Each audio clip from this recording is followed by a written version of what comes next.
দেখ, এখানে তোদের কোনো কথা শুনতে আমরা চাইনি, আমাদের সিদ্ধান্তই তোদের মানতে হবে। আঙ্কেল, আপনি বিশ্বাস করছেন না কেন? আপনারা যা ভাবছেন আমরা তা কিছুই করিনি। আপনারা সবাই আমাদেরকে সন্দেহ করে চলেছেন। হ্যাঁ আঙ্কেল ঠিকই বলেছেন। ছেলেটা হঠাৎ করে ওয়াশরুমে ঢুকে পড়ায় আমি তাকে দেখে চিৎকার করে উঠি। জানি জানি, সবই জানি। তোদের বানানো নাটক তোরা কি করতে চেয়েছিল আমরা সবই জানি। এই যে ভাইরা, আপনারা কিছু বলছেন না কেন? এদের বিয়ে দিয়ে দিব নাকি কাজী দেখে নিয়ে আসে? না না, এখনই না। লোকটার কথা শেষ হতে না হতেই একটা ছেলে কাজীকে ফোন করে শপিং মলে আসতে বলে। এখানে কি হলো কিছুই বুঝতে পারছেন না তো? আসেন আপনাদেরকে বুঝিয়ে নিয়ে আসি। আমি শপিং মলে এসে মার্কেট করছিলাম, হঠাৎ ওয়াশরুমে যাওয়ার জন্য আমি সরাসরি চলে যাই কোনটা লেডিস ওয়াশরুম। আমি সেই দিকে তেমন একটা ভ্রুক্ষেপ দেখাই না। যে ওয়াশরুমের দরজা ঠেলে ভিতরে ঢুকি, অমনি ভিতরে একটা মেয়ে আমাকে দেখে চিৎকার দিয়ে ওঠে। সেই ওয়াশরুমের চারপাশে মানুষজন দিয়ে পুরো হয়ে যায়। আর এমন হয় তারা সবাই ভাবে আমি আর মেয়েটা অনৈতিক কার্যক্রম করতে গিয়েছিলাম। এর জন্যই তারা আমাদেরকে দুজনকে ধরে বিয়ে দেওয়ার কথা বলছে। আমি আর মেয়েটা তাদেরকে অনেকভাবে বোঝানোর চেষ্টা করছি, কিন্তু তারা তো আমাদের কথায় কোনো পাত্তাই দিচ্ছে না। একটু পর সেইখানে কাজী চলে আসে। আমাকে আর মেয়েটাকে কবুল বলতে বললে আমি আর মেয়েটা কবুল বলি না। তখন বাস থেকে ওই বৃদ্ধ লোকটা আমাদের দুজনকে উদ্দেশ্য করে বলে, ভালো ভালো কবুল বলবি নাকি এর ব্যবস্থা নিতে হবে বল তোরা। সোজা আঙুলে ঘি না উঠলে আঙুল কিভাবে বাঁকাতে হয় সেটা কিন্তু আমরা ভালো করেই জানি। লোকটার কথা শুনে সবাই আমাদের দুজনকে সবাই অনেক কথা বলছে। আমি নিজেকে আর সামলাতে না পেরে সবাইকে উদ্দেশ্য করে বলি, কি পেয়েছেন আপনারা? আমাদের কথার কোনো মূল্য নেই। আমরা সেই কখন থেকে বলছি আমরা কিছুই করিনি। তারপরও আপনার বিশ্বাস করতেছেন না? আমাদের দুজনকে জোর করে বিয়ে দিতে নিয়েছেন। আমাদের মতের কোনো মতামত নাই। আর এই যে কাজী সাহেব, আপনি জানেন না পাত্র আর পাত্রী থাকলে কখনো বিয়ে পড়াতে হয় না? দাড়ি পেকে গেছে আপনার, বোধহয় বিয়ে করাতে করাতে, কিন্তু আজ পর্যন্ত এই আইনটাই জানেন না। আমার কথা শেষ হতে না হতেই লোকটা আমার গালে ঠাস ঠাস করে 2টা থাপ্পড় লাগিয়ে দেয়। আমি গাল ধরে সেখানে বসে পড়ি। তখনই বৃদ্ধ লোকটা আমাকে আর মেয়েটাকে উদ্দেশ্য করে বলে, চোরের মায়ের বড় গলা, চুরি করেছিস এখন অস্বীকার করছিস, তাই না? ভালোই ভালো বিয়ে করবি নাকি আমাদের ভয়ঙ্কর রূপ দেখাতে হবে? আগে ভালোই ভালোই কবুল বলে দেই। আমার কবুল বলা দেখে মেয়েটি আমার দিকে ড্যাব ড্যাব করে তাকিয়ে আছে আর কান্না করছে। নিজেকে সামলে নিয়ে মেয়েটাও কবুল বলে দেয়। তারপর ইমাম সাহেব আমার আর মেয়েটার যেন সংসার সুন্দর মতো হয় এই নিয়ে মোনাজাত করে দেয়। পুরো শপিং মলের মানুষেরা বোধহয় ফ্রি ফ্রি মুভি দেখছে। সবাই তাদের শপিং না করে আমাদের দিকে তাকিয়ে আছে। মেয়েটার দিকে তাকিয়ে দেখি ওনার শুধু চোখ দেখা যাচ্ছে, মুখের বাকি অংশ দেখা যাচ্ছে না। এটা দেখতে কেমন এখন পর্যন্ত তাও দেখতে পারলাম না। গিয়েছিলাম তখনও তার মুখেতে নেকআপ লাগানো ছিল। নিশ্চয়ই মেয়েটা পর্দা করে। হাতে কালো পোশাক, পুরো শরীরটা ঢিলে ঢালা বোরকা দিয়ে আবদ্ধ। তারপর আমি সেইখানে আর না দাঁড়িয়ে থেকে মেয়েটার হাত ধরে শপিং মল থেকে বাইরে চলে আসি। বাইরে এসে ফুটপাতে দাঁড়িয়ে আছি। মেয়েটি আমার হাত থেকে ওনার হাত ছাটকা দিয়ে ছাড়িয়ে নিয়ে বলে, কি করলেন আপনি? আপনার কি কোনো হুঁশ নেই? লেডিস ওয়াশরুমে ঢুকে পড়েন, এখন কি হবে? আপনি ভালোই ভালোই আমাকে ডিভোর্স দিবেন এক্ষুনি। বিশ্বাস করেন আমি বুঝতে পারিনি ওইটা লেডিস ওয়াশরুম ছিল। জানতে পারলে কখনো ওয়াশরুমের পা দিয়েও যেতাম না। আর এত বড় কাণ্ড হয়ে গেল, মা বাবা যদি জানতে পারে তাহলে আমার খবর আছে। রাখেন আপনার বাবা মা। আমার বাবা মা আর ভাই যদি জানতে পারে নির্ঘাত আমার কপালে শনি আছে, এই বিষয়টা জানাজানি না করে নিজেদের মধ্যে রেখে দিলেই ভালো হয়। সময় মতো আপনি আমাকে ডিভোর্স দিয়ে দিয়েন। আচ্ছা, তা নিয়ে আপনাকে ভাবতে হবে না। আমি লোকের মুখে শুনেছি যে বিয়ের 6 মাস আগে ডিভোর্স দেওয়া যায় না, তাই 6 মাস অপেক্ষা করতে হবে আপনার। এইখানে কথা না বলি, দেখেন এখনো অনেক লোক আমাদের দিকে তাকিয়ে আছে। এর থেকে চলেন একটা রেস্টুরেন্টে কিংবা পার্কে যাওয়া যাক। আমি তো এখানে নতুন এসেছি, তেমন কিছু একটা চিনি না। আমার কথা সে সত্যি মেয়েটি রাস্তার সামনে গিয়ে একটা রিক্সা দাঁড় করায়। তারপর আমি রিক্সায় উঠে বসি। রিক্সা চলছে তার আপন গতিতে। মেয়েটির কাছ থেকে আমি অনেকটাই দূরত্ব নিয়ে বসে আছি। কোথায় একটু ঝাঁকি লাগলে আমি রিক্সা থেকে পড়ে যাব। একটু পর গিয়ে রিক্সা দাঁড় করিয়ে একটা সুন্দর পার্কের সামনে। রিক্সাওয়ালাকে আমি ভাড়া দিতে যাব, উল্টো মেয়েটা তার ব্যাগ থেকে টাকা বের করে রিক্সাওয়ালাকে দিয়ে দেয়। কোন দিকে আমিও টাকা রিক্সাওয়ালাকে দিতে লাগি। দুজনের জোড়াজুড়িতে রিক্সাওয়ালা বুঝতে পারে না কার টাকা নেবে। তারপর আমার হাত থেকে টাকাটা নিয়ে চলে যায়। অন্যদিকে মেয়েটির টাকাটা দেওয়ায় অনেকটাই রেগে যায়। পা দিয়ে রাস্তায় লাথি মেরে বলে, আপনি টাকা দিতে গেলেন কেন? আমি কি আপনাকে বলেছি টাকা দেওয়ার জন্য? তাহলে আপনি টাকা দিলেন যে? না, আপনি কেন আবার ভাড়া দিতে যাবেন? সত্যি করে কথা বলেন তো, আপনি কি আমাকে আপনার স্ত্রী হিসেবে ভেবে ফেলে দিয়েছেন? আমি দেখছি আপনি আমাকে সেই শপিং মল থেকেই তীক্ষ্ণ দৃষ্টিতে তাকিয়ে আছেন, আর এখন স্বামীর অধিকার দেখাচ্ছেন। মেয়েটা কথা বলতে বলতে পার্কে লেকের সামনে থাকা চেয়ারে বসে পড়ে। আমিও গিয়ে তার পাশের চেয়ারে বসে পড়ি, অনেকটা দূরত্ব বজায় রেখে। উপরের দিকে তাকিয়ে স্বস্তির নিঃশ্বাস ফেলে তার পোস্টে কি উত্তর দিব ভাবতে লাগি। তারপর তাকে উদ্দেশ্য করে বলতে লাগি, দেখেন, যা হবার তা হয়ে গেছে। ভুলবশত হোক না কেন, বিয়ে তো মানুষের জীবনে একবারই হয়। আমি বলছি মানে আমি চাচ্ছি না আমাদের ডিভোর্স হোক। আপনি আপনার মতো থাকেন, আমি আমার মতো থাকি। আমাদের যখন বিয়ের সময় হবে তখন না হয় দুই ফ্যামিলিকে আমাদের বিষয়টা জানিয়ে দেব। তারা নিশ্চয়ই আমাদের বিষয়টা বুঝতে পেরে কোনো কথা বলবে না। আমি কথাটা একদমে বলে মেয়েটার দিকে তাকাই থাকি। মেয়েটা লেকের দিকে তাকিয়ে আছে এক দৃষ্টিতে।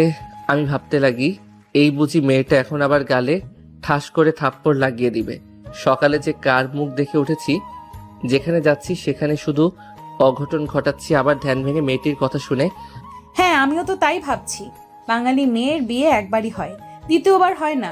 যেইভাবেই হোক আমরা এখন স্বামী স্ত্রী, তাই চাচ্ছি এই বিষয়টা না জানাজানি করাই ভালো। আমরা বড় হয়ে আমাদের বিয়ের বয়স হোক, তখন না হয় ফ্যামিলিকে সব কথা জানিয়ে দেব। মেয়েটিকে আবার মতের সঙ্গে একমত দেখে অনেকটা খুশি হই। যাই হোক, পুনরায় আমি তাকে প্রশ্ন করি, আপনি কি পর্দা করেন আর আপনার নাম কি? আমার নাম পপি, আর হ্যাঁ, আমি ছোটবেলা থেকেই পর্দা করি। আজকে শপিংয়ে এসেছিলাম একটা প্রয়োজনে, কিন্তু এসে যা ঘটলো, এর আগে কখনোই শপিংয়ে আসিনি। একা একা বা কিংবা ভাইয়ের সঙ্গে এসেছি। যা ঘটলো তা কখনো ভোলার মতো নয়। তারপর আমি মেয়েটার সঙ্গে টুকিটাকি কিছু কথা বলতে লাগি। সেভাবে বেরিয়ে যায়। অনেক সময় দুপুর গড়িয়ে বিকেল হতে চললো। তখন মেয়েটি অর্থাৎ পপি পুনরায় বলে, ভাইয়াও সরি, আপনি তাহলে থাকেন, আমি বাসায় যেতে হবে আমাকে। অনেকটা সময় হয়ে গেছে, বাবা আমাকে নিয়ে দুশ্চিন্তা করবে। তাদেরকে না বলেই আমি শপিং মলে এসেছিলাম, বাসায় যেতে হবে। আপনি থাকেন, আল্লাহ হাফিজ। কথা বলে সেইখান থেকে উঠে পার্ক থেকে বের হতে চলল। আমি ওনার দিকে এক দৃষ্টিতে তাকিয়ে আছি, কিছু একটা চিন্তা করে। সিট থেকে উঠে দৌড়াতে দৌড়াতে পপির কাছে এসে বলি, আচ্ছা, আপনি ফোন ইউজ করেন না? আপনি যদি ফোন ইউজ করেন তাহলে আপনার ফোন নাম্বারটা আমাকে কি দেওয়া যাবে? হ্যাঁ, ফোন ইউজ করি, আর এটা হলো আমার নাম্বার। আমাকে সময় হলে কল করবেন। আজকে আর কথা বলতে পারছি না, অন্য একদিন কথা বলবো আপনার সঙ্গে। বাসায় যেতে হবে, অনেকটা সময় হয়ে গেছে। আমি এই শহরে নতুন এসেছি। আমি অন্য শহরে থাকতাম, এখানে কলেজে ভর্তি হয়েছি। আর ব্যাচেলারদের এখানে বাসা ভাড়া দেয় না, তাই একটা বন্ধুর বাসায় উঠেছি। তার মা বাবার বোনের জন্য কিছু কেনাকাটা করার জন্য শপিং মলে গিয়েছিলাম। আর গিয়ে যা ঘটলো, মেয়েটির সঙ্গে কথা বলতে বলতে রাস্তায় চলে আসি। তারপর গাড়ির জন্য অপেক্ষা করতে লাগি। একটা রিক্সা আসলে রিক্সাতে মেয়েটি উঠে চলে যায়। দেখি মেয়েটা রিক্সা থেকে মুখ বের করে আমার দিকে তাকায়, পপির সঙ্গে চোখে চোখ লাগায়। পপি অনেকটা লজ্জা পায়। আমি লজ্জা পেয়ে মাটির দিকে তাকিয়ে থাকি। একটু পর প্যান্টের পকেট থেকে ফোনটা বের করে নাম্বারটা সেভ করে যান লিখে যান। যেভাবেই হোক এখন তো দুজনেই স্বামী স্ত্রী, এই বিষয়ে চিন্তা থাকতে হবে। যা হবার তা হয়ে গেছে, তা নিয়ে ভেবে আর লাভ নেই। Past is past. তারপর আমার বন্ধুর নাম্বারে ফোন করি। ফোনে রিং হতে রিসিভ করে ওই পাশ থেকে বলতে লাগে, কিরে, তুই কোথায়? তুই তো এই শহরের কিছু জিনিস না, তাহলে সেই যে সকালে বাসা থেকে বের হয়েছিস, এসে আর তোকে খুঁজে পাওয়া যাচ্ছে না। ফোন করলাম এতবার রিং হলো, কিন্তু তুই ফোন রিসিভ করিস না। তোকে তো নিয়ে চিন্তা হচ্ছে আমার। একটাবার কি ফোন রিসিভ করে বলা যায় না কোথায় আছিস তুই? আরে থাম থাম, একবারে সব কথা বলবো নাকি তোদের এই শহরটা অনেক ভালো লেগেছে আমার, তাই বাহির দিয়া হাঁটতে একটা পার্কে চলে আসি, সেখানে অনেকক্ষণ বসে থাকি, তারপর আমি পার্কের নামটা বলি। কি, পার্কটা তো আমাদের বাসা থেকে অনেকটা দূরে, তুই ওখানে হাঁটতে হাঁটতে গেলি কি করে? কি হয়েছে তোর? সত্যি করে বল, কি হয়েছে আমার কাছে তুই খুলে বল, সমস্যা নেই। আমি ভাবতে লাগি আদেও কি সৌরভকে বলা যাবে না, থাক এখন ওটা বলি। আরে শালা, কিছু হয়নি, তোকে কয়বার করে বলছি হ্যাঁ এইখানে আয়, আমি দাঁড়িয়ে আছি, তুই তোর বাইকটা নিয়ে জলদি জলদি চলে আয়। কথাটা বলেই আমি ফোন রেখে দেই। এবার আসেন আপনাদের আবার পরিচয় দিয়ে দেওয়া যাক। আমার নাম স্বাধীন শেখ, বাবা মার একমাত্র সন্তান, কিন্তু ছোট্ট একটা বোন আছে। বাবা মা অন্য একটা শহরে থাকে, বাবার ওইখানে ব্যবসা আছে, সেইটা দেখাশোনা করে সে। আমি লেখাপড়ার সুবাদে এইখানে চলে আসি, আরটুকু না হয় গল্পের সাথে থাকেন, ঠিকই বুঝতে পারবেন। আপনাদেরকে পরিচয় দিতে দিতে সৌরভ চলে আসে, আবার সামনে তার বাইকটা ব্রেক করতে আমি বাইকে উঠে বসি। তারপর সৌরভ বাইক চালাতে চালাতে বাসায় চলে আসে। বাসায় এসে দরজায় কলিং বেল দিতেই তাদের বাসার কাজের হয়ে এসে দরজা খুলে দেয়। তারপর আমি আরও সোজা ভাষার মধ্যে চলে যাই, পয়সা রোগে গিয়ে বসে আছি আর আঙ্কেল আন্টির সঙ্গে টুকিটাকি কিছু কথা বলছি। তখনই সেখানে একটা মেয়ে এসে সজীবের বাবার পাশে বসে পড়ে। আমি সেই দিকে একবার তাকিয়ে তার দিক থেকে চোখ সরিয়ে নেই। কোন দিকে মেয়েটি আমার দিকে অবাক হয়ে তাকিয়ে আছে, নিমিষেই তার ধ্যান ভাঙে মায়ের কথা শুনে। কি রে মা, তুই হঠাৎ এখানে আসলি যে? তুই তো আমাদের সঙ্গে সবসময় বসে আড্ডা দিস না, তাছাড়া কোনো রুমের মধ্যে বসে থেকে লেখাপড়া করিস। আর ওইটা হচ্ছে তোর ভাই আর বন্ধু, আমাদের বাসায় থাকবে আজ থেকে। আন্টির কথা শেষ হতে না হতেই মেয়েটি তার ওড়না দিয়ে মুখ ঢেকে দেয়, সেখান থেকে উঠে দৌড়ে চলে যায়। আমি অবাক হয়ে যাই, হঠাৎ দৌড়ে চলে যায় দেখে আন্টিকে উদ্দেশ্য করে ঠিক ওইটা কে ছিল, আর আমাকে দেখে বোধহয় এখান থেকে উঠে চলে গেছে। বাবা তুমি কিছু মনে করো না, আমার মেয়েটা অমনি সবার সামনে আসতে চায় না।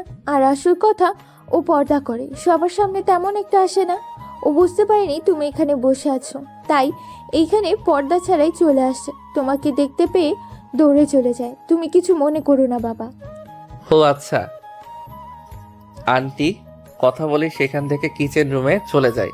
আমি আঙ্কেল আর সৌরভ তিনজনে আড্ডা দিতে লাগি, আর আমি ভাবতে লাগি ব্যাটার কাছ থেকে নাম্বার নিলাম, বাদ একবারও ফোন করে জিজ্ঞেস করলাম না সে বাসায় গিয়ে পৌঁছেছে নাকি।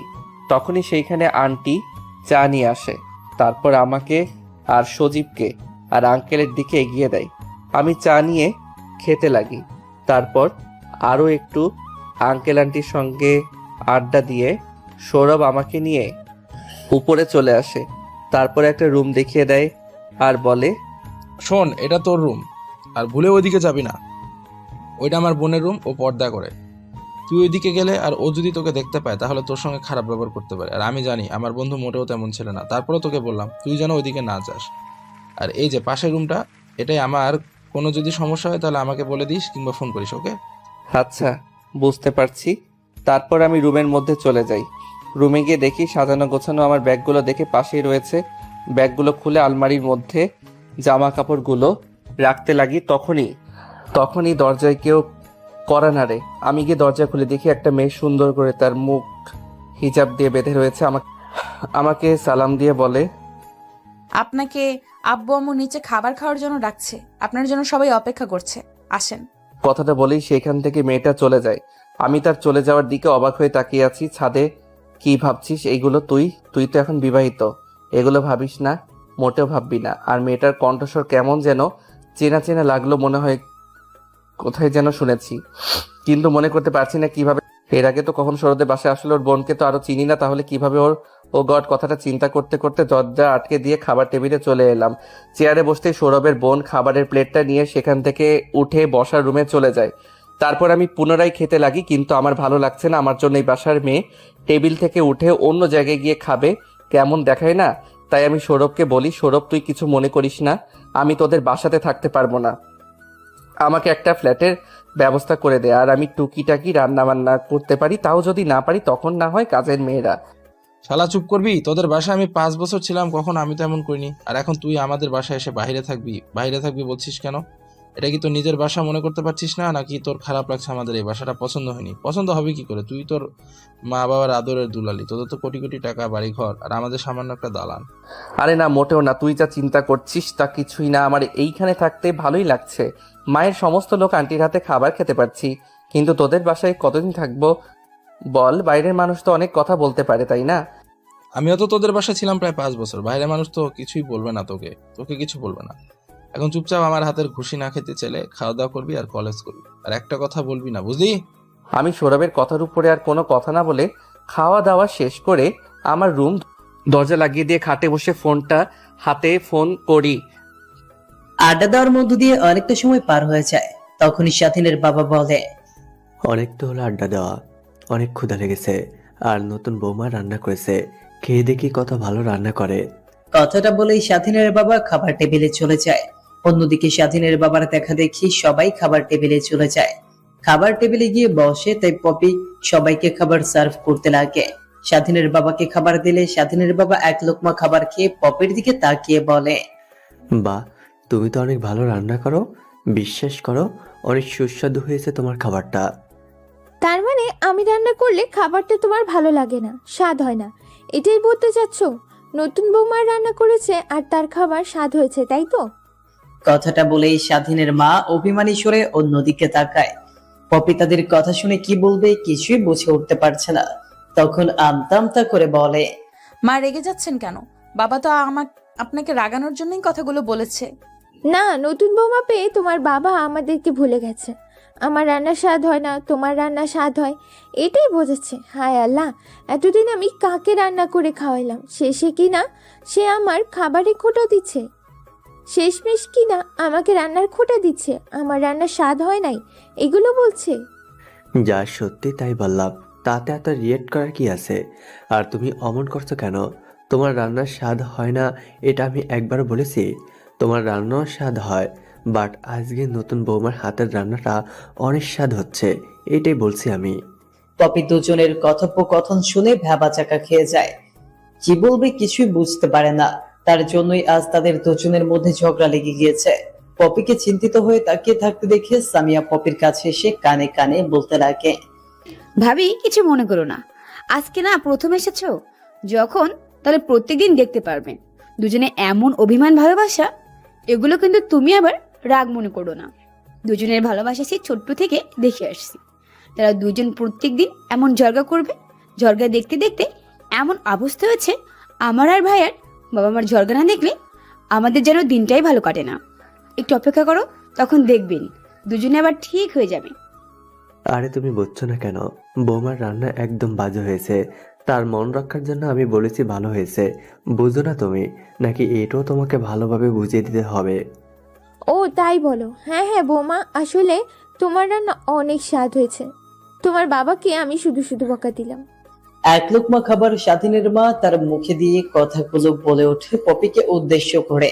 সবাইকে খাবার সার্ভ করা শেষ হলে পপি চেয়ার টেনে স্বাধীনের পাশে বসে পড়ে খেতে লাগে। অন্যদিকে স্বাধীন তো রেগে একাকার। তার পাশেই কেন বসলো? সামনে অনেক চেয়ার রয়েছে, তার একটিতে বসতে পারতো, তার পাশেই কেন বসলো?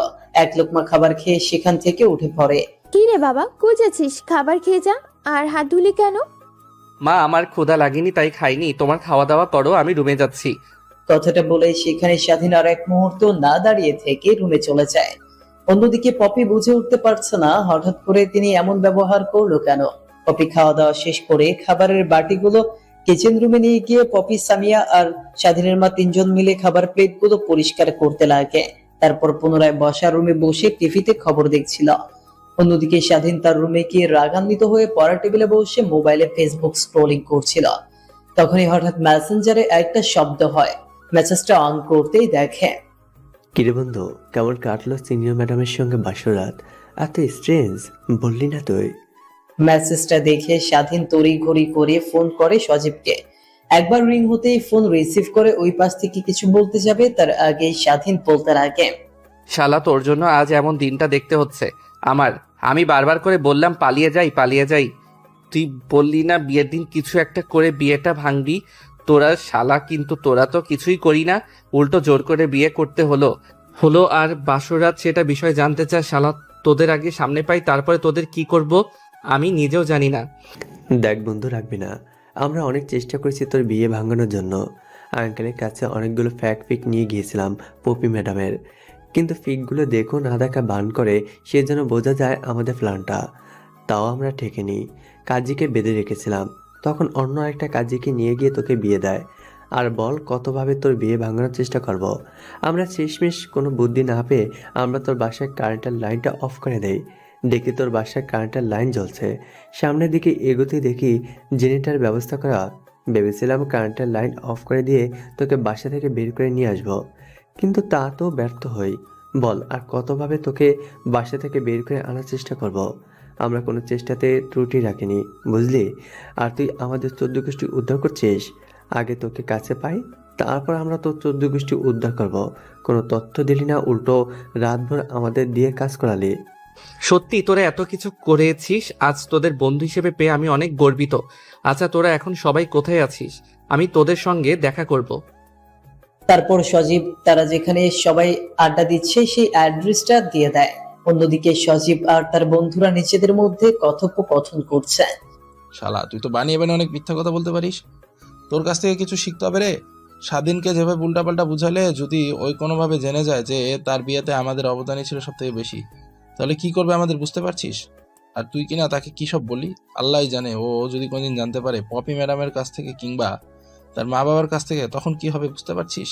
এর থেকে আমি বলি কি, ওকে ভালো বলে সবটা সত্যি কথাটা বলে দেই। তুই কি ভেবেছিস স্বাধীনকে সত্যি কথা বললে ও আমাদেরকে ছেড়ে দেবে? ও আমাদের উপরে উঠে পড়ে লাগবে। আমাদের কি অবস্থা করবে তুই ভাবতেও পারছিস না। এর থেকে যা বলেছিস সেটাই স্বাধীন বিশ্বাস করে নিয়েছে। আমি বলি কি, যা বলার বলে দিয়েছি, মুখ ফুটে কেউ যেন স্বাধীনকে সত্যি কথা বলে দিস না। তারা নিজেদের মধ্যে কথোপকথন করছিল, তখনই সেখানে বাইক নিয়ে চলে আসে স্বাধীন। চায়ের দোকানের সামনে বাইকটা পার্কিং করে স্টলের মধ্যে ঢুকে পড়ে।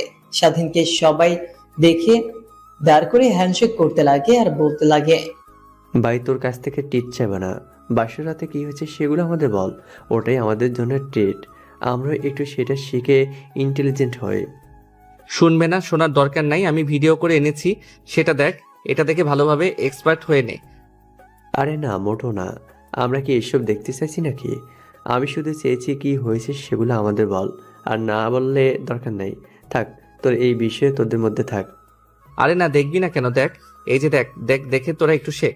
কথাটা বলেই স্বাধীন ওর পকেট থেকে ফোনটা বের করে একটা ভিডিও অন করে সজীব আর ওদের বন্ধুদের দিকে এগিয়ে দেয়। সবাই ভিডিওটা দেখে অবাক হয়ে স্বাধীনের দিকে ছলছল দৃষ্টিতে তাকায়। স্বাধীন ফোনটা অফ করে তার পকেটে রেখে স্বাধীন তার পেছন থেকে একটা শক্ত লাঠি বের করে সবাইকে মারতে লাগে আর বলতে লাগে, শালা, তোরা কি সুন্দরভাবে আমার সঙ্গে মিথ্যা কথা বলতে পারলি? শালারা কি বললি, তোরা অনেক চেষ্টা করেছিস তাই না? উল্টো তোরা আমার বাবার সঙ্গে হাত মিলে আমাকে বিয়ে দিয়েছিস। আমার একদিন আসবে না, সেদিন দেখবি তোদেরকে বাসর ঘরে ঢুকতে দেব না, তোকে ন্যাংটা করে গাছের সঙ্গে ঝুলিয়ে রাখবো। পরের দিন তোকে গাছ থেকে খুলে দেব, সবাই তোকে খুঁজে পাবে না। যখন তোকে এমন অবস্থায় দেখবে, ভাববে তুই চুরি করতে গিয়েছিলি। আর শালা সজীব, সবাই আমার সঙ্গে বাটপারি করতে পারে, কিন্তু তুই করবি না। উল্টো তুই এদের মাস্টার মাইন্ড ছিলিস তাই না? কেন করলি এমনটা বল? তোরা যদি সাহায্য করতে না চাইতি তাহলে আমি বাসা থেকে পালিয়ে যেতাম, কিন্তু তোরা সাহায্যের কথা বলে আমাকে ধোকা দিলি। আরে ভাই শোন, তোর বাবা আগে থেকে জানতো তুই পালানোর চেষ্টা করবি, আর আমাদের কাছে থেকে তুই হেল্প চাইছিস। এটা তোর বাবা আমাদেরকে এসে বলেছে। আমরা বুঝতে পারি তোর বাবা হয়তো তোর প্ল্যান বুঝে গেছে, তাই আমরা তোর বাবার সঙ্গে হাতে হাত মিলাই। তোর বাবা আমাদেরকে বলে আমরা যদি তোকে বিয়ে দিতে সাহায্য করি তাহলে আমাদেরকে ট্রিট দেবে। শালা, সামান্য একটা ট্রিটের জন্য তোরা এত কিছু করতে পারলি? তোরা যদি আগে বলতি তাহলে তোদেরকে টাকা দিয়ে দিতাম, যত টাকা চাইতি তত টাকা দিয়ে দিতাম। এই জীবনে কি তোরা আমার কাছ থেকে কম ট্রিট নিয়েছিস? তারপর তোরা এমনটা করলি কেন বল? আরে ভাই বিশ্বাস কর, তোর বাবা আমাদের হাত পর্যন্ত ধরেছিল যেন তোকে আমরা ম্যাডামের সঙ্গে যেভাবেই হোক বিয়ে দিতে পারি। তোর বাবাকে আমরা আর না করতে পারিনি, এটাই ছিল প্রধান কারণ। তাছাড়া আমরা যেভাবেই হোক তোকে বিয়ের মঞ্চ থেকে হোক উঠিয়ে নিয়ে আসতাম। সজীবের কথা শুনে স্বাধীন চিন্তার মধ্যে ডুব দেয়। হঠাৎ করে তার বাবা কেন সজীবদের হাতে ধরতে যাবে, আর তাকে বিয়ে দেওয়াতে এত উঠে পড়ে লেগেছিল কেন বুঝতে পারে না। এর মধ্যে নিশ্চয়ই কোনো রহস্য আছে যেটা স্বাধীনকে উদ্ঘাটন করতেই হবে। তারপর স্বাধীন সবাইকে সরি বলে সবার সঙ্গে আড্ডা দিতে লাগে। আচ্ছা ভাই, বাসরাতে কি ওইসব হয়েছিল ম্যাডামের সঙ্গে? একটা মেরেছি, হাত পা দিয়ে রক্ত বেরোচ্ছে। ভাই, দাগ শুরু করেছিস, তাও ভণ্ডামি বাদ দিলে না, তাই না? এত কিছু জানতে হবে না। বাট এইটা শুনে রাগ যে কোনোভাবেই পপি ম্যাডামকে আমি মেনে নিতে পারবো না। যেভাবেই হোক ওনাকে আমি ডিভোর্স দেব। তোদের জানার মতে ভালো উকিল থাকলে আমাকে তাদের অ্যাড্রেসটা দিবি, আমি তার সঙ্গে গিয়ে কথা বলবো। স্বাধীনের কথা শুনে যেন সবাই আকাশ থেকে মাটিতে পড়ে। তখনই সজীব স্বাধীনকে প্রশ্ন করে। কি বলছিস সেগুলো? তুই ডিভোর্স দিবি মানেই ডিভোর্স দিবি? কেন, কি সমস্যা? ম্যাডামের সঙ্গে কথা বলে দেখেছি, সে তো তোকে বিয়ে করতে রাজি আছে। তুই অমত ছিলি, বাট যা হওয়ার তা হয়ে গেছে। এখন তার কিছু করলে তা ঠিক হবে না, আর আমরা কিছু বললে সে কথাও তুই শুনবি না। তার থেকে বলি, তোর যা ভালো ইচ্ছা তাই কর, বাট এমন কিছু করিস না যাতে তোর মা বাবা অনেক কষ্ট পায়, তোর মা বাবার সকলের সামনে মাথা নিচু হয়। তোদেরকে এত কিছু বলতে বলিনি, শুধু বলেছি তোর জানা মতে কোনো উকিল থাকলে আমাকে পরিচয় করিয়ে দে। থাক, তোরা এখানে আড্ডা দে, আমি বাসায় যাব। তারপর স্বাধীন সেখানে আর এক মুহূর্ত দাঁড়িয়ে না থেকে দোকান থেকে বের হয়ে বাইকটা নিয়ে রাস্তা দিয়ে যেতে লাগে। কিছুই ভালো লাগছে না তার, কি করবে কিছুই বুঝে উঠতে পারছে না। যেন মনে হচ্ছে কোনো নিরিবিলি স্থানে গিয়ে জোরে সোরে চিৎকার করে কান্না করতে। হঠাৎ তার জীবনের সঙ্গে এগুলো কি ঘটে গেল? তারপর বাইকটা নিয়ে একটা নিরিবিলি পার্কে গিয়ে ব্রেক করে পার্কে বাইকটা রেখে পার্কের সিটে বসে পড়ে। পানির দিকে তাকিয়ে আনমনে ভাবছে। সজীব ঠিকই বলেছে, মা বাবা যেভাবে পপিকে নিজের মেয়ের মতো আগলে রেখেছে, এখন যদি পপিকে ডিভোর্স দেই তাহলে তাদের কাছ থেকে আমি অনেকটা দূরে চলে যাব, আর আমাকে অনেক খারাপ ভাববে তারা। এর থেকে পপির বিষয়ে তাদেরকে উল্টাপাল্টা কিছু বোঝাতে হবে না। এগুলো কি ভাবছি আমি? একটা নির্দোষের সম্পর্কে কেন মা বাবাকে উল্টাপাল্টা কিছু বলবো? আমি চাইলেই তো তার সঙ্গে সবকিছু ঠিক করে নিতে পারি। তাহলে এত চিন্তার কোনো মানে নেই তো। মেনে নিয়ে যে নিজের করে নেব তাহলে কি ওনাকে খাওয়াবো? এখন তো আমি নিজেই চলি, বাবার টাকায় না, এত কিছু চিন্তা করতে পারবো না। যা হবার তা হবে। ম্যাম, কি আমার ডিভোর্স দিতে হবে? আনমনে কথাগুলো ভাবছিল, হঠাৎ পেছন থেকে একটা মেয়ে এসে স্বাধীনের কাছে এসে বলতে লাগে। ভাইয়া ভাইয়া একটা গোলাপ নেন। হঠাৎ কারো কণ্ঠস্বর শুনতে পেয়ে স্বাধীন পাশে তাকিয়ে দেখে একটা সুন্দর মেয়ে এক হাতে একটা বালতিতে অনেকগুলো গোলাপ ফুল নিয়ে তার পাশে দাঁড়িয়ে আছে। স্বাধীন ওর দিকে ছলছল দৃষ্টিতে তাকাতেই মেয়েটা পুনরায় বলে। ভাইয়া একটা গোলাপ নেন, আজকের দিনে একটা গোলাপও বিক্রি করতে পারি নাই। বাসায় যেতে হবে, সন্ধ্যা হয়ে আসলো, মার জন্য খাবার নিয়ে যেতে হবে, কিন্তু 1 টাকাও নেই। প্লিজ ভাইয়া একটা গোলাপ কিনেন। স্বাধীন মেয়েটার মুখের পানে তাকিয়ে দেখে মুখটা মায়াবী, যে কেউ দেখলেই মায়ে পড়তে বাধ্য হয়ে যাবে। যদি মেয়েটার মা না থাকতো তাহলে তাকে নিয়ে যেত ওর বাসায়, নিজের ছোট বোনের মতো করে মানুষ করত। তখনই মেয়েটা পুনরায় বলে। ভাইয়া একটা গোলাপ নিবেন, ভাবিকে নিয়ে দিলে অনেক খুশি হবে, দেখেন। তোমার নাম কি আপু? আর এত অল্প বয়সে তুমি ফুল বিক্রি করছো কেন? তোমার বাবা নেই? ভাইয়া আমার নাম ফুলি, আর বাবা আছে, সে মদ খেয়ে বাসায় আসে। যে টাকা কাজ করে সেই টাকায় মদ খেয়েই বাসায় চলে আসে, আর মাকে অনেক মারধর করে। আর মা সংসার চালায়, বাসায় বাসায় গিয়ে কাজ করে। কিন্তু বিগত 7 দিন মা অনেক অসুস্থ, ডাক্তারের কাছে নিয়ে গিয়েছিলাম। অনেকগুলো ওষুধের লিস্ট দিয়েছে, সেগুলো কিনতে অনেক অনেক টাকা লাগবে, কিন্তু আমার কাছে তো অত টাকা নাই। তাই আব্বার পকেট থেকে 1000 টাকা চুরি করে আমি ফুল নিয়ে বের হয়েছি বিক্রি করার জন্য। এই ফুলগুলো বিক্রি করে যেটা পাবো সেই টাকা বাসায় নিয়ে গিয়ে খাবার কিনে তারপর রান্না করব। আর মার ঔষধের টাকা না হলে অল্প অল্প করে কিছু জোগাড় করে তারপরে কিনবো। মেয়েটার কথা শুনে স্বাধীনের চোখে যেন বাধা মানছে না, চোখ পেয়ে টপ টপ করে পানি পড়তে লাগে। একটা ছোট্ট মেয়ে হয়ে তার চিন্তা ভাবনা এতদূর পর্যন্ত। হাতের উল্টো পিঠে দিয়ে চোখ মুছে বলে। আপু, তোমার এই সবগুলো ফুল কত টাকায় বিক্রি করবে? সবগুলো ফুল কিনছি 1000 টাকা দিয়ে ভাইয়া, তুমি 1200 টাকা দাও তাহলেই হবে। মেয়েটার সরলতা দেখে স্বাধীন অনেকটা খুশি হয়। তারপর বসা থেকে উঠে প্যান্টের পকেটে হাত দিয়ে মানি ব্যাগটা বের করে দেখে 10,000 টাকা আছে। তারপর 10,000 টাকা মেয়েটার দিকে এগিয়ে দিয়ে বলে, এই নাও, এখানে কিছু টাকা আছে আর সবগুলো ফুল আমাকে দাও। আর এই টাকাগুলো নিয়ে তোমাদের জন্য খাবার কিনবে আর কালকে তোমার মাকে ভালো একটা ডাক্তারের কাছে নিয়ে যাবে। তারপর যে সব ওষুধ পাতে দেবে সেই সব ওষুধ কিনে তোমার মাকে খাওয়াবে। না ভাইয়া, আমি আপনার কাছ থেকে এতগুলো টাকা নিতে পারবো না। মা নিষেধ করে দিয়েছে বাইরের মানুষের কাছ থেকে টাকা না নিতে। আপনি আমাকে 1200 টাকা দেন, তাহলেই হবে। একটু আগে না তুমি না আমাকে ভাইয়া বললে? তাহলে আমি তোমার ভাইয়া। ভাইয়ার কাছ থেকে কখনো টাকা নিতে হলে আমতা আমতা করতে হয় না। এই নাও টাকা, আর এনো আমার কাঁধে কোনো সমস্যা হলে আমাকে ফোন করো। তারপর স্বাধীনের অনেক জোরাজোরিতে ফুলি মেয়েটা তার কাছ থেকে টাকাগুলো নিয়ে নেয়। তারপর ফুলগুলো সব স্বাধীনকে দিয়ে দেয়। তারপর পার্কের বেঞ্চে বসে ফুলি মেয়েটার সঙ্গে স্বাধীন কথা বলছিল। অনেকটা সময় পার হয়ে যাওয়ার পর ফুলি মেয়েটা সেখান থেকে চলে যায়। স্বাধীন আর না বসে থেকে বাইকটা নিয়ে সোজা বাসার উদ্দেশ্যে রওনা হয়। একটু পর বাসায় চলে আসে। দরজায় কলিং বেল দিতেই কাজের মেয়ে এসে দরজা খুলে দেয়। স্বাধীন এদিকে না তাকিয়ে সোজা তার রুমে চলে যায়। ফোনটা টি টেবিলে রেখে ওয়াশরুমে চলে যায়। অন্যদিকে পপি স্বাধীনের মা বাবা আর বোনের সঙ্গে আড্ডা দিচ্ছিল। স্বাধীনকে তার রুমের দিকে যেতে দেখে সেখানে আর না বসে থেকে বসা থেকে উঠে পপি তার রুমের দিকে যেতে লাগে। রুমে গিয়ে টি টেবিলে ফুল দেখে অনেকটা খুশি হয়, কারণ পপির অনেক গোলাপ ফুল পছন্দ। টি টেবিলের উপর থেকে গোলাপ ফুলগুলো হাতে নিয়ে শুকতে লাগে। ঠিক তখনই দরজা খট করে খুলে যায়। ওয়াশরুম থেকে স্বাধীন বের হয়। ফুলগুলো পপির হাতে দেখে অনেকটা রেগে যায়। বাথরুম থেকে বের হয়ে দৌড়ে পপির কাছে এসে ওর হাত থেকে ফুলগুলো কেড়ে নিয়ে মাটিতে রেখে পা দিয়ে পিষতে লাগে ফুলগুলো দুমড়ে মুচড়ে যায়, নষ্ট হয়ে যায়। পপি সেদিকে হা হয়ে তাকিয়ে আছে। কি করছে এগুলো? টাকা দিয়ে ফুল কিনে নিয়ে এসে ফুলগুলো এইভাবে নষ্ট করছো কেন তুমি? আমি ফোন কিনে নিয়ে এসে নষ্ট করব না কি করব আমি আপনার কাছ থেকে জানতে চাইনি। আর আপনার সাহস কি করে হয়? আমি ফুল কিনেছি আর আপনি সেই ফুলগুলো হাতে নিয়ে সুগন্ধ নিচ্ছেন। আমি ভেবেছি আমার জন্য ফুল এনেছো, আর গোলাপ ফুল আমার অনেক পছন্দ সেই ছোটবেলা থেকে, তাই আমি ফুলগুলো হাতে নিয়ে সুগন্ধ নিয়েছিলাম। আমি জানতাম না যে তুমি ফুলগুলো অন্য কারোর জন্য এনেছিলে। সরি। স্বাধীনকে আর কোনো কথা বলতে না দিয়ে পপি রুম থেকে চলে যায়। কান্না করতে করতে সোজা ছাদে চলে যায়।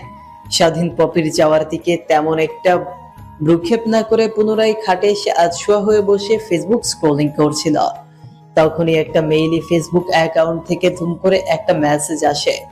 স্বাধীন মেসেজটা অন করে দেখে পপি অন্য একটা ছেলের সঙ্গে খারাপ কাজে লিপ্ত হয়ে আছে, আর পাশ থেকে একটা ছেলে ভিডিও করছে। তখনই স্বাধীনের মনে পড়ে যায় বাসর ঘরের কথা। তাহলে একটা মেয়ে এমন কাজ করে ভার্জিন হয় কি করে? স্বাধীনের পুরো মনে আছে মেয়েটা ভার্জিন ছিল। তাহলে এমন কিভাবে হতে পারে? আনমনে কথাগুলো ভাবছিল স্বাধীন। তারপর মেয়েটি মেসেজ করে, কে আপনি? বাট ওই পাশ থেকে কোনো রিপ্লাই আসে না, অফলাইন হয়ে গেছে আইডিটা। তখনই স্বাধীন তার রুম থেকে বের হয়ে নিচে চলে আসে, পপিকে খুঁজতে লাগে। নিচে পপিকে দেখতে না পেয়ে সামিয়াকে ডাক দিয়ে বলে, কে সামিয়া? তুই তোর ভাবিকে দেখেছিস? কখন থেকে দেখছি না যে কই গেছে জানিস কি?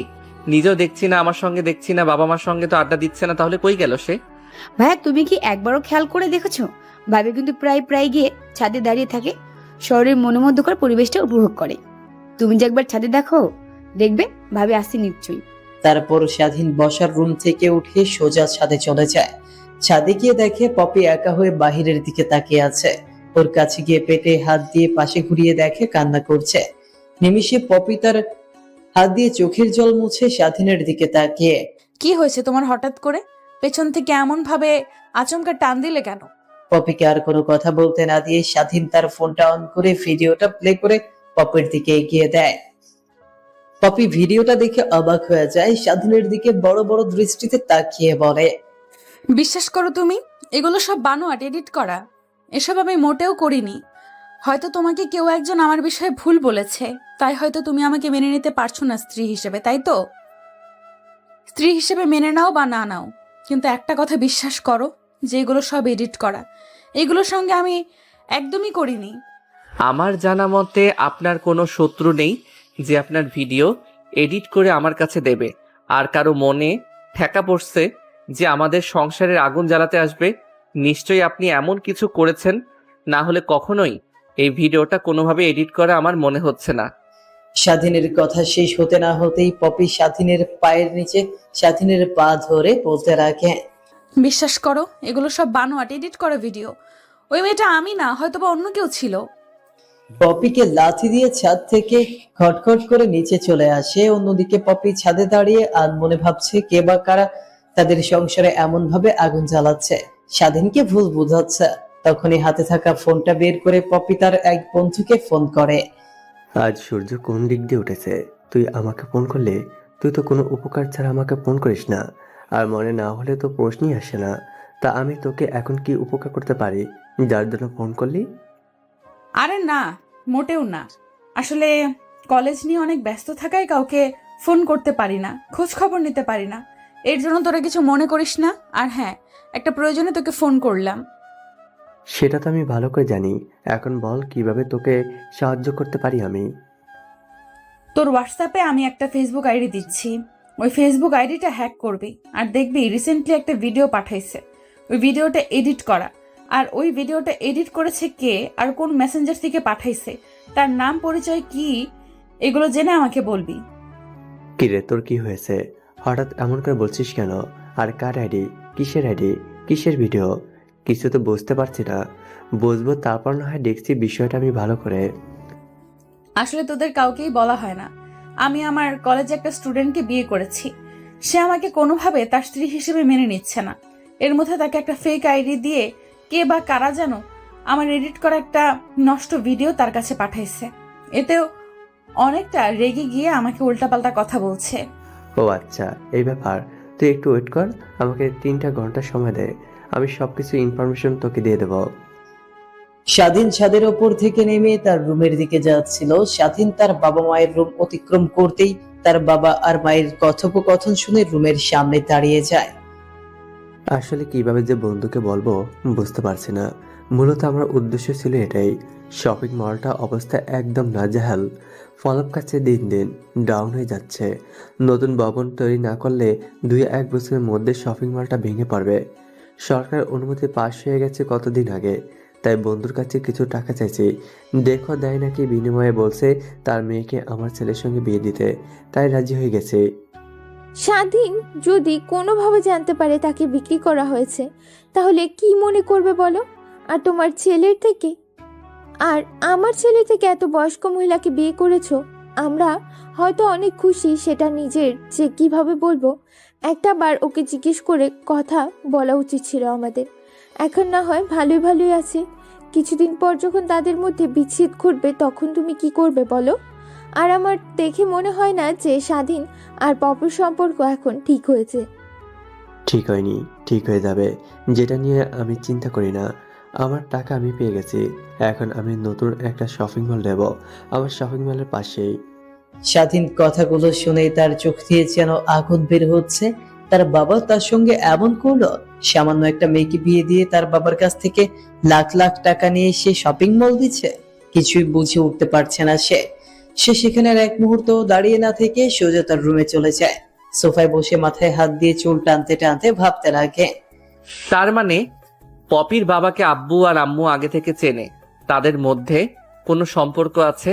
আর আঙ্কেল তার মেয়েকে আমার সঙ্গে বিয়ে দেওয়ার জন্য আমার বাবাকে এত এত টাকা দিতে যাবে কেন? না, কিছুই মাথার মধ্যে আসছে না। পপি রুমে আসুক, তারপর ওর কাছ থেকে সবকিছু জেনে নেব আমি বাবা আর তার বাবার মধ্যে সম্পর্কগুলো কি। পপি তার বন্ধুর সঙ্গে কথা বলা শেষ হলে সোজা রুমে চলে আসে। রুমে এসে স্বাধীনের দিকে তাকিয়ে দেখে তার দিকে অগ্নি দৃষ্টিতে তাকিয়ে আছে স্বাধীন। স্বাধীনের তাকানো দেখে অনেকটা অবাক হয় পপি, কিন্তু কিছুই বুঝতে দেয় না। পপি ওয়াশরুমের দিকে যেতে যাবে, পেছন থেকে স্বাধীন পপিকে উদ্দেশ্য করে বলে, আপনার সঙ্গে পার্সোনাল আমার কিছু কথা বলার ছিল, প্লিজ একটু আমাকে সময় দেবে? আপনাকে কিছু প্রশ্ন করতাম, তোর সত্যি সত্যি আমাকে দিতে হবে। স্বাধীনের কথা শুনে পপির এখানে আর দাঁড়িয়ে না থেকে স্বাধীনের সামনে এসে সোফায় বসে পড়ে। স্বাধীনকে উদ্দেশ্য করে বলতে রাখে, তুমি আমাকে যে কোনো বিষয় সম্পর্কে জানতে চাইলে আমি সব সত্যি বলবো। বাট একটা সত্যি কথা কি তুমি জানো, যে ভিডিওটা সকালে দেখাইছো আমাকে, ওই ভিডিওটা সম্পূর্ণ মিথ্যা। ভিডিওটা ফেক নাকি রিয়েল তা আমি জানতে চাই না। এখন প্রশ্ন হচ্ছে, আপনার বাবা আর আমার বাবা একে অপরকে কিভাবে চেনে? তাদের মধ্যে সম্পর্কটা কি? স্বাধীনের প্রশ্ন শুনে পপি থতমত খেয়ে যায়। প্রশ্নের উত্তরে কি বলবে কিছুই বুঝে উঠতে পারে না। আমতা আমতা করে পপি বলতে থাকে, তোমার বাবা আমার বাবা একে অপরকে চেনে সেই ছোটবেলা থেকে। তোমার বাবা আর আমার বাবা দুজনেই ক্লাস 5 থেকে বন্ধুত্ব। তোমার বাবা আর আমার বাবা একই গ্রামে বাড়ি ছিল, সেখান থেকেই তাদের দুজনের মধ্যে বন্ধুত্ব হয়। পরে দুজনে ঢাকা চলে আসে। তোমার বাবা স্ট্রাগলে একটু কম করে, আমার বাবা অনেক স্ট্রাগল করে ব্যবসা করতে করতে আমার বাবা প্রতিষ্ঠিত হয়। আর তোমার বাবা শপিং মল দেয়। আমার জানা মতে এইটুকুই। আর কিছু জানতে চাইলে তুমি তোমার বাবার কাছে গিয়ে জিজ্ঞেস করো। না, আর কিছু জানতে চাই না, যা জানার তা জেনে গিয়েছি। বাট আমাকে যে তোমার কাছে বিক্রি করে দিয়েছে সেটা কি তুমি জানো? মানে বিক্রি মানে? তোমাকে কেন আমার কাছে বিক্রি করতে যাবে? তোমার বাবা, তুমি হয়তো ভুল বুঝছো। তোমার বাবাকে দেখো। আমার বাবার যে অর্থ সম্পদগুলো সব তো আমার অর্থ সম্পদ মানে তোমার। আমি আমার বাবার একমাত্র মেয়ে। এত এত সয় সম্পত্তি কে দেখবে? তোমার বাবাকে আমার বাবা কিছু টাকা সাহায্য করেছে। এর বিনিময়ে তো কিছু চাইলে তোমার বাবার কাছ থেকে তোমার বাবা স্বেচ্ছাই বলেছিল যে তার ছেলের সঙ্গে যেন আমাকে বিয়ে দেয়। পরে আমি জানতে পারি তুমি আমার কলেজের স্টুডেন্ট। এর আগে আমি কখনো জানতাম না। বিয়ের 2 মাস আগে আমি সবকিছু জানতে পারি। তারপর থেকে আমি তোমাকে পর্যবেক্ষণ করতে লাগি। আর আমি কোনো খারাপ ইঙ্গিত দেখতে পাইনি, শুধু স্মোকিং করা, ড্রিঙ্ক করা আর বন্ধুদের সাথে মেলামেশা করা ছাড়া। তাই আমি রাজি হয়ে যাই। সত্যি কথা বলতে কি, তোমাকে আমি প্রথম দেখাতেই ভালোবেসে ফেলেছিলাম। কলেজে গেট দিয়ে আমি যখন প্রথমবার কলেজে আসি, তখন তুমি আমাকে র্যাগিং দিয়েছিলে, বলেছিলে তা তোমার কে প্রপোজ করতে। সেই থেকে আমি তোমাকে পছন্দ শুরু করি, ধীরে ধীরে ভালোবাসতে শুরু করি। যখন জানতে পারি তোমার সঙ্গে আমার বিয়ে ঠিক হচ্ছে, আমার বাবা তোমার বাবা একে অপরের বন্ধু, আমি অনেক খুশি হই, আনন্দে যেন আত্মহারা হয়ে যাই। বিশ্বাস করো আর না করে আমি তোমাকে অনেক অনেক ভালোবাসি। চাইলে আমি তোমার হাত ছাড়বো না, বাট তুমি যদি চাও আমি এক ঝটকায় ফাঁসি দিতে পারি। বাস, আমি আপনাকে আমার লাইফের সঙ্গে জড়াতে চাই না। আমি আপনার কাছ থেকে স্বইচ্ছায় মুক্তি চাই। প্লিজ আমাকে মুক্তি করে দিয়ে আপনি এখান থেকে চলে যান, প্লিজ প্লিজ। আচ্ছা, আমি তোমার কাছ থেকে চলে গেলে তুমি অনেক খুশি হও, তাই না? তোমার কাছে এসেছে একটা জিনিস চাইবো, তুমি দিলে আমি স্বেচ্ছায় বাসা থেকে চলে যাব তোমার কাছে। আর আমি কখনো স্ত্রীর অধিকার নিয়ে আসবো না, তোমার সামনে আমি দাঁড়াবো না। দেওয়ার মতো তো কিছুই নেই আমার কাছে। যদি সামর্থ্য থাকে তাহলে আমি অবশ্যই আপনাকে দেব। বেশি কিছু চাই না, তোমার বাচ্চার মা হতে চাই তুমি আমাকে বাচ্চার মা করে দাও, তারপর আমি তোমার কাছ থেকে স্বেচ্ছায় চলে যাব। তোমার শেষ অবলম্বনটা আমি আগলে রেখে সারা জীবন তোমার জন্য অপেক্ষা করব। কি, কখনোই না। যা হবার হয়েছে, না বুঝে না শুনে কিন্তু আর হবে না। আচ্ছা, তাহলে আমাকে আজকের রাতটা এই বাসাতে থাকতে দাও, কালকে সকালে না হয় আমি বাসা থেকে চলে যাব। কথাটি বলে পপি কান্না করতে লাগে। হাতের উল্টো পিঠে দিয়ে চোখের জল মুছে রুম থেকে বের হয়ে চলে যায়। পপির অশ্রু দেখে স্বাধীনের মনে যেন বিন্দু মাত্র মায়া জন্মালো না। পুনরায় ফোনটা হাতে নিয়ে পপি অন্য একটা ছেলের সঙ্গে আপত্তিকর ভিডিও অনেকগুলো আসতে লাগে। স্বাধীন সেগুলো না দেখে আইডিটা ব্লক করে দেয়। একটু পরে ঘুমের মধ্যে চলে আসে। স্বাধীনের বোন হাতে একটা গ্লাসে দুধ নিয়ে স্বাধীনের দিকে এগিয়ে দিয়ে সামিয়া বলতে লাগে, ভাইয়া, মা তোকে এই দুধের গ্লাসটা দিতে বললো। কিছুদিন পরে তো তোর এক্সাম শুরু হবে। এখন কি একটু লেখাপড়া মনোযোগ দিয়ে দেখবি, ভালো রেজাল্ট করতে পারবি। আমি কি এখনো ছোট বাচ্চার মতো আছি নাকি যে গ্লাস ভর্তি দুধ খেতে হবে? যা, তুই ছোট বাচ্চা, তুই দুধ খেয়ে পড়ালেখায় মনোযোগ দে। আমি তো দুধ খেয়ে তোর জন্য আনলাম। এখন কোনো কথা না বলে ঢক ঢক করে দুধটা খেয়ে নে, ভালো বাচ্চার মতো। না হলে কিন্তু আমি মার কাছে গিয়ে বলে দিব তুই দুধ খাসনি। স্বাধীন সামিয়ার হাত থেকে দুধের গ্লাসটা নিয়ে ঠকঠক করে খেতে লাগে। দুধের গ্লাসটা ফাঁকা করে সামিয়ার দিকে এগিয়ে দিতেই গ্লাসটা নিয়ে সেখান থেকে চলে যায়। স্বাধীনের মাথাটা অনেক ব্যথা করায় সেখানে আর না বসে থেকে খাটে গিয়ে শুয়ে পড়ে। পরের দিন সকালবেলা ঘুম ভাঙে, স্বাধীনের মুখে সূর্যের আলো পড়ায়। পুরো শরীরটা ব্যথা হয়ে আছে, যেন রাতভর অনেক কষ্ট করেছে, মারামারি করেছে। হয়তো কারো সঙ্গে খাট থেকে উঠতে যাবে, নিচে তাকিয়ে দেখে তার পরনে কোনো কাপড় চোপড় নাই। ভাবতে লাগে রাতে ঘুমানোর সময় তো সবকিছু ঠিকই ছিল, তাহলে সকালে ওঠার পর সবকিছু উদাও হয়ে গেল কোথায়, কিছুই তো বুঝে উঠতে পারছে না। তখনই পাশে তাকিয়ে দেখে তার প্যান্ট। তারপর প্যান্টটা পরে খাট থেকে উঠতে ওয়াশরুমের দিকে যেতে যাবে, অমনি দেখে ড্রেসিং টেবিলের উপর একটা কাগজ। স্বাধীন উদ্বেগ নিয়ে কাগজটা খুলে দেখে একটা চিঠি। তারপর স্বাধীন পড়তে লাগে। কিভাবে যে তোমাকে বলবো কোনো ভাষা পাচ্ছি না। আমি যে এত বড় অলক্ষী তা আমি নিজেও জানতাম না। জন্মের সময় নিজের মাকে হারিয়ে ফেলেছি।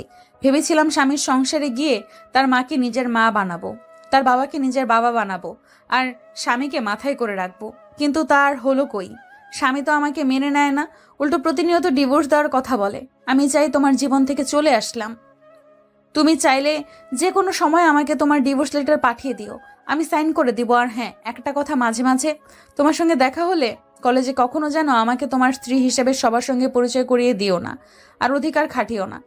আর সবার শেষে একটা কথাই, নিজের দিকে খেয়াল রাখবে, আর টাইম টু টাইম খাওয়া দাওয়া করে নিও। আর বন্ধু বান্ধবদের সঙ্গে আড্ডা একটু কম করিও। আর হ্যাঁ, সিগারেট খাওয়া বাদ দিয়ে দিও। সিগারেট খাওয়াটা অনেকটা বাজে অভ্যাস। চিঠিটা পড়ে মুখের কোনায় হাসির দেখা ফুটে ওঠে স্বাধীনের। নিমিষেই যেন তার মুখ চুপসে যায়। চিঠির বলা কথাগুলো চিন্তা করে, কিন্তু কি করার, যা ভেবেছিল তাই হয়েছে। কথাগুলো ভাবছিল, হঠাৎ ফোনে মেসেজ। টুনের শব্দ আসে। দূরে গিয়ে ফোনটা হাতে নিয়ে দেখে অন্য আরেকটা ফেসবুক অ্যাকাউন্ট থেকে তাকে মেসেজ করেছে। ভাই, আমি সেই যে কিনা আপনাকে ম্যামের গোপন ভিডিও দিতাম। বিশ্বাস করেন, ম্যামের কোনো গোপন ভিডিও নেই। আমি ভিডিওগুলো এডিট করে আপনার কাছে দিতাম। আমি জেনে গিয়েছিলাম যে আপনার আর ম্যামের বিয়ে হয়ে গিয়েছে। আমি ম্যামকে একদমই সহ্য করতে পারতাম না, তাই রাগের বশে এমন করেছি। ভাইয়া, পারলে আমাকে ক্ষমা করে দিয়েন। মেসেজটা দেখে স্বাধীনের বুকটা দুমড়ে মুচড়ে যায়। কেন সে নিজেও বুঝে উঠতে পারে না। ফোনটা পাশে রেখে ওয়াশরুমে চলে যায়। তারপর লম্বা একটা শাওয়ার নিয়ে বাইরে চলে আসে। পোশাক পরিবর্তন করে নিচে আসে। খাবার টেবিলে বসে থেকে যে যার কাজ করতে ব্যস্ত। মা আর বোন টিভি দেখছে, বাবা তো বাসায় নেই। স্বাধীন তার মার কাছে গিয়ে পেছন থেকে বলতে লাগে, মা, অনেক ক্ষুধা পেয়েছে আমার, প্লিজ কিছু খেতে দাও। কিছু বেড়ে দিতে পারবো না, তোর হাত নিয়ে তুই বেড়ে খা নিজেই।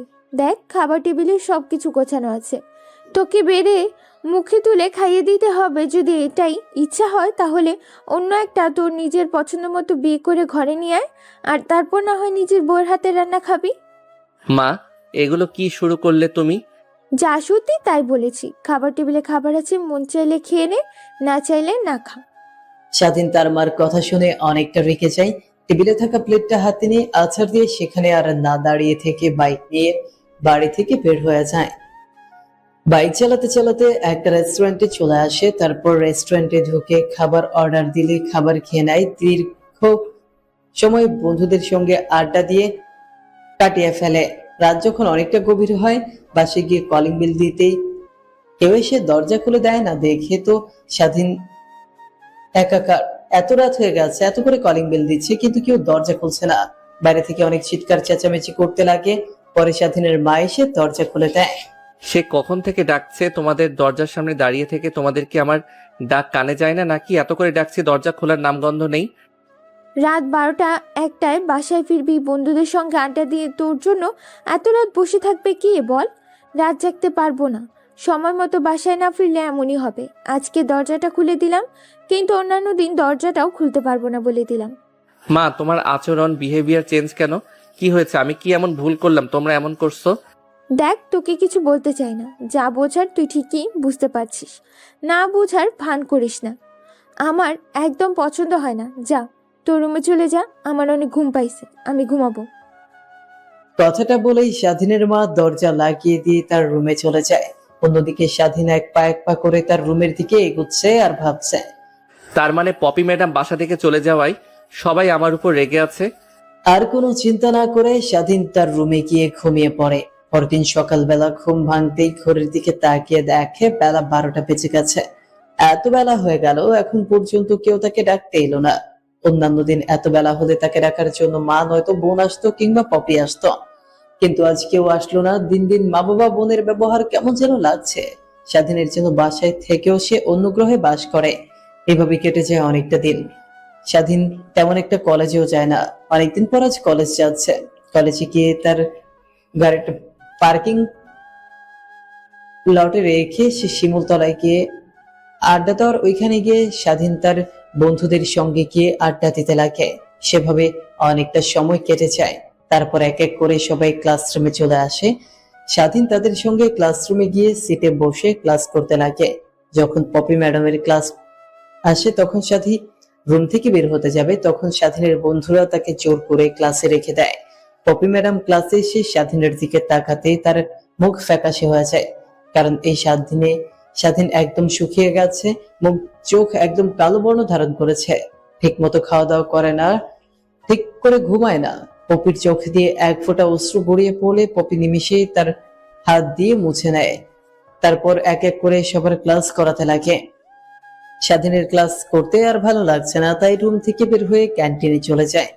ক্যান্টিনে খাবার খেয়ে লেকের পাশে যাচ্ছিল, তখন লেকের সাইডে থাকা জঙ্গলে চিৎকার শুনতে পায়। তখন স্বাধীন সেদিকে গিয়ে দেখে অনেকগুলো ছেলে একটা মেয়ের সঙ্গে জোর জবরদস্তি করছে। তখন স্বাধীন গিয়ে দেখে জুনিয়র ছেলে পেলে স্বাধীন এপাশ ওপাশ তাকিয়ে একটা লাঠি দেখতে পায়, সেটা তুলে নিয়ে প্রত্যেককে মারতে লাগে। স্বাধীনের মার খেয়ে সবাই সেখান থেকে দৌড়াতে দৌড়াতে চলে আসে। তারপর স্বাধীন তার শার্ট খুলে মেয়েটির দিকে না তাকিয়ে এগিয়ে দিতেই মেয়েটিও তার শরীরে জড়িয়ে নেয়। তারপর স্বাধীন মেয়েটির হাত চেপে ধরে জঙ্গল থেকে বের হতে লাগে। তখনই ওই দিক দিয়ে পপি লেকের পাড়ে যাচ্ছিল। স্বাধীন আর মেয়েটিকে এমন অবস্থায় দেখতে পেয়ে পপি অন্য কিছু একটা বুঝে নেয়, দৌড়ে স্বাধীনের কাছে এসে ঠাস ঠাস করে থাপ্পড় লাগিয়ে দিয়ে বলে, কুত্তার বাচ্চা, এতদিন তোর ড্রিঙ্ক করতি, নেশা করতি, এখন মেয়েদের সঙ্গেও নোংরামি শুরু করেছিস। কি ক্ষতি করেছিল মেয়েটা তোর? তোর তো স্ত্রী আছে, চাইলে তার কাছে গিয়ে ভোগ করতে পারতি, তা না করে অন্য একটা মেয়ের সঙ্গে। ছি, বলতেও ঘৃণা হচ্ছে আমার। তোকে আমার কলেজ থেকে বের করে দেব, যেইভাবেই হোক প্রিন্সিপাল স্যারকে বলে। আর এই মেয়ে, তুমি আসো, তুমি সাক্ষী দিবে। ম্যাডাম কি বলছেন এগুলো? ভাইয়া তো আমাকে বাঁচাইছে। আমার ক্লাসে কিছু বখাটে ছেলে পেলে আমাকে ক্যান্টিন থেকে জোর করে তুলে জঙ্গলে নিয়ে আসে। তারপর আমার সঙ্গে যখন খারাপ কাজ করতে যাবে তখন ভাইয়াটি তাদের হাত থেকে আমাকে রক্ষা করে। আর আপনি ভাইয়াটিকে কেউ ভুলভাল বলছেন বলেন তো, যদি পারেন আপনি ওই ছেলেগুলোকে এই কলেজ থেকে বের করে দিন। ওই ছেলেগুলো অনেক খারাপ, অনেক মেয়ের সঙ্গে বাজে কাজ করে, অনেক মেয়েকে টিস করে, তাদের জ্বালাতে অনেক মেয়ে কলেজে আসতে চায় না। তুমি আমার সঙ্গে আসো, ওদের পরিচয় দাও, আর তারপর আমি ওদের কিভাবে কলেজ থেকে বের করতে হয় দেখছি। আর হ্যাঁ, আপনাকে সরি ভুল বোঝার জন্য। পপির কথা শুনে স্বাধীন বাঁকা হেসে সেখান থেকে চলে আসে। তারপর বাইকটা নিয়ে সোজা নাইট ক্লাবে চলে যায়। তারপর ড্রিঙ্ক করতে করতে রাত যখন অনেকটা গভীর হয়ে যায়, তখন ড্রাইভিং করতে করতে অনেকটা কষ্টে বাসে চলে আসে। বাসে এসে দরজার কলিং বেল দিচ্ছে, তো দিয়ে চলেছে। প্রায় 1 ঘন্টা হবে কলিং বেল দিয়েছে। স্বাধীনের মা বিরক্ত হয়ে রুম থেকে এসে দরজা খুলে দেয়। তখন স্বাধীন সোজা তার রুমে চলে যায়। কোনো মতে তার রুমে গিয়ে ধপাস করে খাটে পড়ে যায়, আর কিছু তার মনে নাই। পরদিন সকালবেলা মাথা ঝিমঝিম করছিল, খাট থেকে উঠে ওয়াশরুমে চলে যায়। গোসল করে বাইরে এসে দেখে একটা বেঁচে গেছে। দিন দিন সবার অবহেলার শিকার হচ্ছে সে। অন্যদিকে মা, তুমি চলে যাওয়ার পর ছেলেটা কেমন যেন হয়ে গেছে, সবকিছুতেই অমনোযোগী। অনেক রাত করে বাসায় ফিরে ড্রিঙ্কস করে, বাসায় ফিরে কিছুই বুঝতে পারছিস না। ড্রিঙ্কস করে বাসায় ফিরে কিছুই বুঝতে পারছি না। আর ওকে আমরা অনেক অবহেলা করছি, কিন্তু ও কিছুই বলতে পারছে না। দেখেন মা, যেখানে আপনার ছেলে আমাকে পছন্দ করে না, আমি তার সঙ্গে কিভাবে থাকবো বলেন? এর থেকে সে তার লাইফটা এনজয় করুক, আমি আমার মতো থাকি। আমি মা হতে চলেছি, এটা যেন আপনার ছেলে কোনোভাবে জানতে না পারে। আপনাকে জানানো প্রয়োজন মনে করছি, তাই আমি আপনাকে জানালাম। প্লিজ কাউকে বলবেন না এই বিষয়টা, আপনার আর আমার মধ্যেই থাক। মা, এইবার অন্তত বাসায় চলে আসো, আর রাগ করে থেকো না। স্বাধীন তার নিজের ভুল বুঝতে পারছে, শুধু মুখ ফুটে বলতে পারছে না। আর আমাদেরকে দাদা দাদির অধিকার থেকে বঞ্চিত করো না তুমি। তারপর টুকিটাকি স্বাধীনের মা আর পপি কথা বলতে লাগে। পপি তাদের বাসায় যেতে এখনো নারাজ, কারণ যেখানে তার ভালোবাসা নেই সেখানে যাওয়ার কোনো মানেই হয় না। এভাবে পেরিয়ে যায় আরো 6টা মাস। স্বাধীন ক্লাস করছিল, তখনই ক্লাসরুমে চলে আসে পপি। ওনার দিকে তাকিয়ে আছে সবাই ট্যাপ ট্যাপ করে। তখনই স্বাধীনের পাশে থাকা সজীব স্বাধীনকে কোনো দিয়ে গুঁতা দিয়ে বলতে লাগে, কে ভাই, তুই তো অনেক কৃপণ রে। বাবা হতে চলেছিস আর একবার আমাদেরকে বলার প্রয়োজন মনে করলি না? তুই তো দেখছি। দেখ, তোকে কিন্তু আজকে আমাদের সবাইকে টিট দিতে হবে। একটা বার আমাদেরকে বলতেও পারতে। কি বলছে সেইগুলো? বাবা হতে চলেছি মানে? তোর কথার আগামাথা কিছুই তো বুঝতে পারছি না আমি।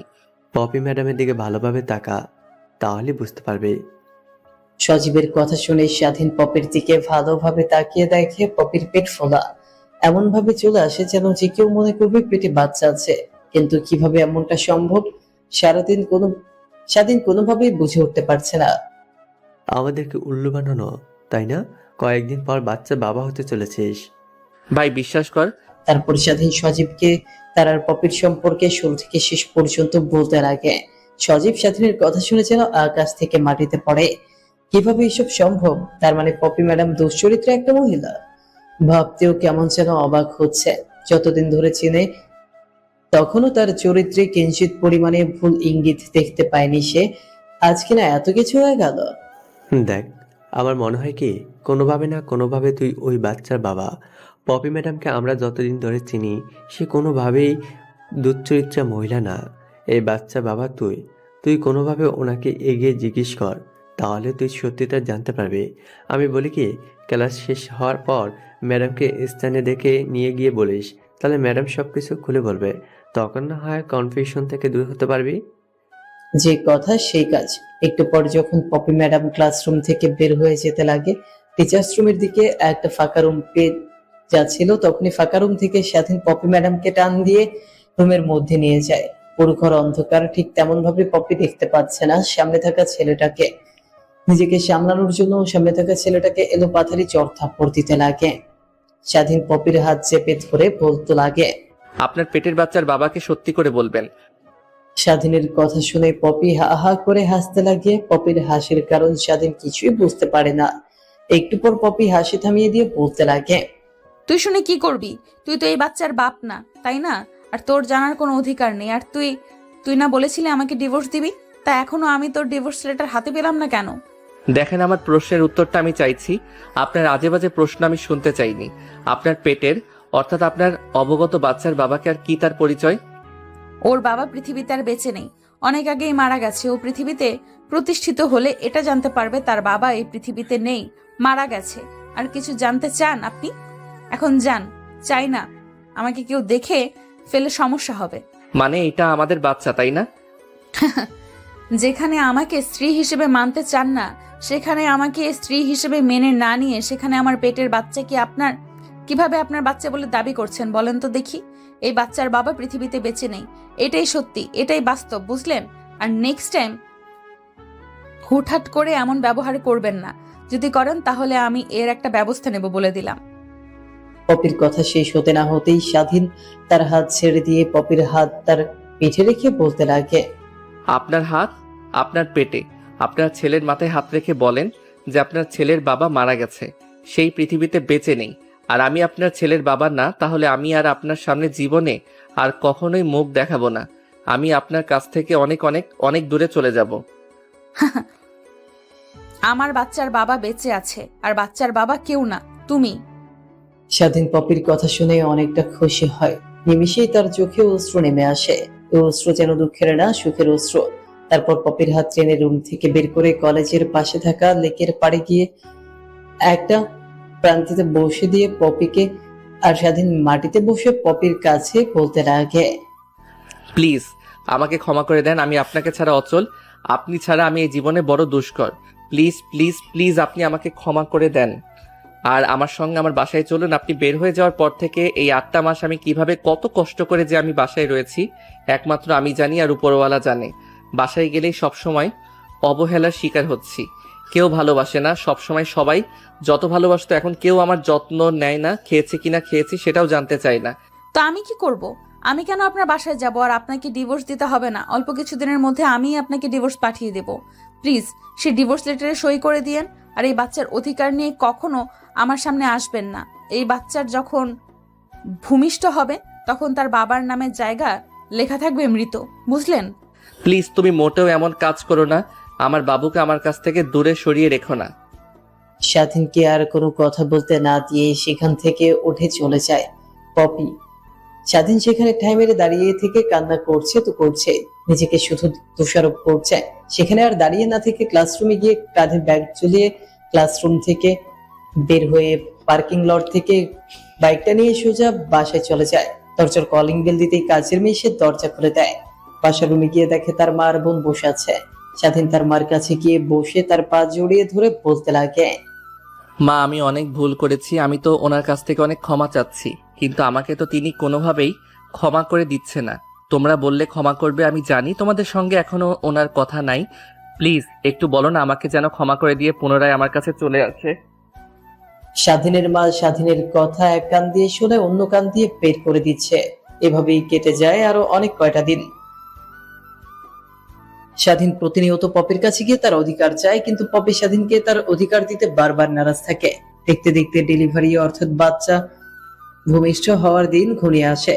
কলেজ থেকে ছুটি নিয়ে এখন পপি বাসায় থাকে, তাই স্বাধীন পপিকে দেখতে পায় না। পপির বাসায় অনেকবার গিয়েছে, বাট গেটের দারোয়ান স্বাধীনকে বাসার মধ্যে ঢুকতে দেয়নি, গেট থেকে তাড়িয়ে দিয়েছে। রাতের বেলা অনেকবার চেষ্টা করেছে, ছাদে গিয়ে সোজা পপির রুমে গিয়ে তার পায়ে ধরে মাফ চেয়েছে, কিন্তু পপি মাফ করে দিতে নারাজ হয়। এভাবে অনেকটা সময় পার হয়ে যায়। পপির প্রসব ব্যথা উঠলে তার বাবা তাকে হাসপাতালে নিয়ে যায়।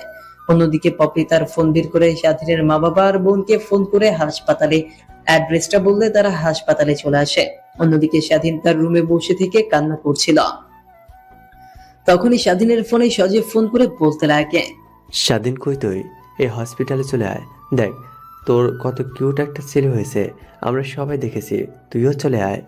তারপর সজীব সেদিন স্বাধীনকে হসপিটালের অ্যাড্রেসটা দিতেই স্বাধীন ফোনটা কেটে দিয়ে বাইক দিয়ে ফুল স্পিডে হসপিটালে চলে আসে। হসপিটালে এসে কেবিনে এসে দেখে সবাই বাবুকে নিয়ে দেখছে। তারপর স্বাধীনের মা স্বাধীনের হাতে তার ছেলেকে ধরিয়ে দিয়ে এক এক করে রুম থেকে সবাই চলে যায়। তারপর স্বাধীন তার ছেলেকে কোলে নিয়ে মুখে মাথায় গালে চুমু খেতে লাগে। তারপর পপির কাছে নিয়ে গিয়ে তার পাশে শুয়ে দিয়ে পুনরায় পপির পা চেপে ধরে বলতে লাগে, এই খুশির দিনে আমাকে আর কষ্ট দিয়েন না প্লিজ। আমাকে ক্ষমা করে দেন, আমি আমার ভুল বুঝতে পারছি। আমাকে বাবার অধিকার থেকে সরিয়ে দিয়েন না, আর কখনো আমি আপনাকে ভুল বুঝবো না। আপনাকে আমি অনেক ভালোবাসবো, আমি অধিকার দেব। কথাটা বলছে আর অঝরে কান্না করছে। স্বাধীনের কান্না দেখে নিমিষেই পপি হাসি দিয়ে ওঠে। পপির হাসি দেখে স্বাধীন তার চোখের পানি মুছে পপির দিকে ড্যাব ড্যাব করে তাকিয়ে বলে, প্লিজ আমাকে ক্ষমা করে দাও। হয়েছে হয়েছে বাবা, হয়েছে। এক বাচ্চার বাবা হয়ে গেছো, আর এত ক্ষমা চাইতে হবে না। ক্ষমা করে দিলাম, বাট একটা শর্তে। কি শর্ত? আমি তোমার হাজারটা শর্তে রাজি আছি। শর্তটা অনেক অল্প। আমাকে অনেক অনেক ভালোবাসতে হবে, আমার ছেলের থেকে আমাকে অনেক ভালোবাসতে হবে। পপির কথা শুনে স্বাধীন হাসতে লাগে। স্বাধীনের হাসি দেখে পপিও হাসতে লাগে।